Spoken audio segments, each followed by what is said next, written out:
Pemirsa, diduga ada aliran dana besar milik Ferdi Sambo ke sejumlah pihak. PPATK sendiri tengah mengusut muara dari aliran uang tersebut.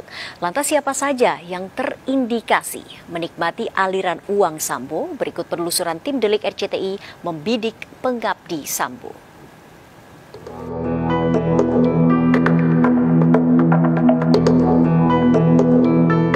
Pemirsa, ada dugaan aliran uang besar masuk milik Ferdi Sambo yang mengalir ke sejumlah lembaga. PPATK telah memblokir rekening Sambo guna mengusut kemana muara aliran dana tersebut.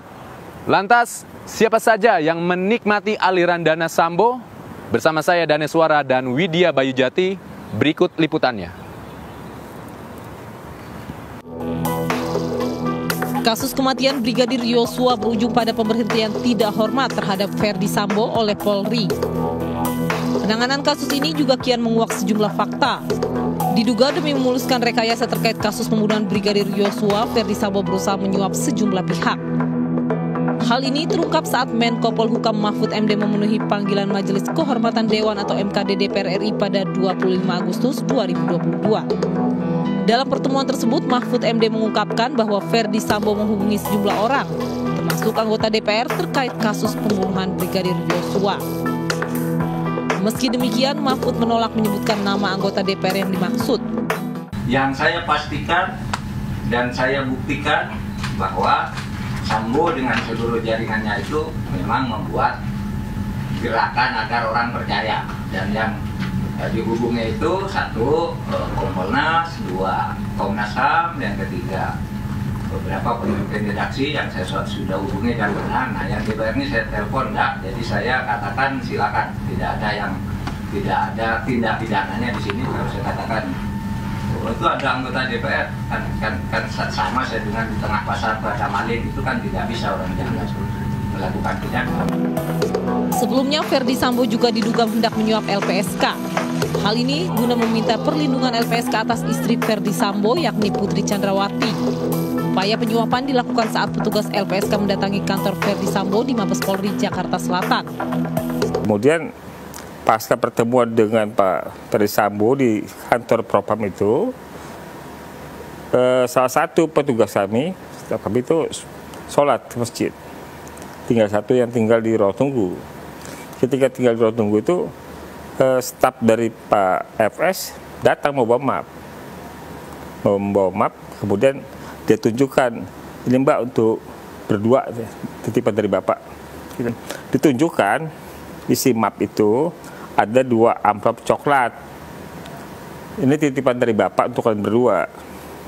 Titipan dari Bapak untuk berdua. Ya. Jadi kan nggak ada hubungannya dengan persyaratan permohonan. Sementara itu, transaksi mencurigakan ditemukan pada rekening Brigadir Yosua. Diduga ada arus uang keluar menggunakan rekening Brigadir Yosua pasca insiden berdarah di kediaman Ferdi Sambo. Anehnya, transaksi uang sebesar 200 juta rupiah terjadi setelah 3 hari Brigadir Yosua ditemukan tewas, yakni tepatnya pada 11 Juli 2022. Diduga uang tersebut dikirimkan ke sejumlah orang yang telah menjadi tersangka dalam kasus ini. Kami juga sangat kaget ketika mendapatkan data dan informasi bahwa ada perpindahan uang, nominal uang ya, dari rekening almarhum setelah almarhum meninggal ke salah satu daripada tersangka ini. Namun setelah meninggal seharusnya tidak bolehlah ada perpindahan secara ilegal tersebut, karena yang berhak adalah cuma ahli. Menanggapi hal tersebut, pihak PPATK sendiri telah mengambil tindakan dengan membekukan rekening yang diduga terdapat transaksi mencurigakan. Selain itu, pihak PPATK juga tengah menelusuri arus perputaran uang tersebut. PPATK sudah membekukan beberapa rekening ya terkait dengan korban ya, dan sudah lakukan koordinasi terus dengan pihak penyidik, dalam hal ini Barreskrim Polri. Tentu dengan pendekatan follow the money sebagai tugas fungsi kewenangan PPATK melihat ya uang itu berasal dari mana, dibuat kemana, ya kan, yang ada di situ masuk dari pihak-pihak mana saja gitu. Tak dipungkiri dengan dana besar, skenario Sambo nyaris saja berhasil jika saja masyarakat tidak memantau jalannya proses hukum kasus ini. Terlebih sejak awal, masyarakat sendiri telah aktif memantau jalannya kasus ini. Melalui media sosial, netizen bahkan berhasil mendorong kepolisian untuk membuka kasus ini secara terang benderang. Warga pun berharap Polri tetap bisa mempertahankan transparansinya dalam mengusut kasus ini. Yang saya ketahui sudah mulai terbuka dengan adanya instruksi Pak Kapolri itu. Sementara itu mulai terbuka dan memang dorongan dari masyarakat. Terbuka, transparan. Alasannya?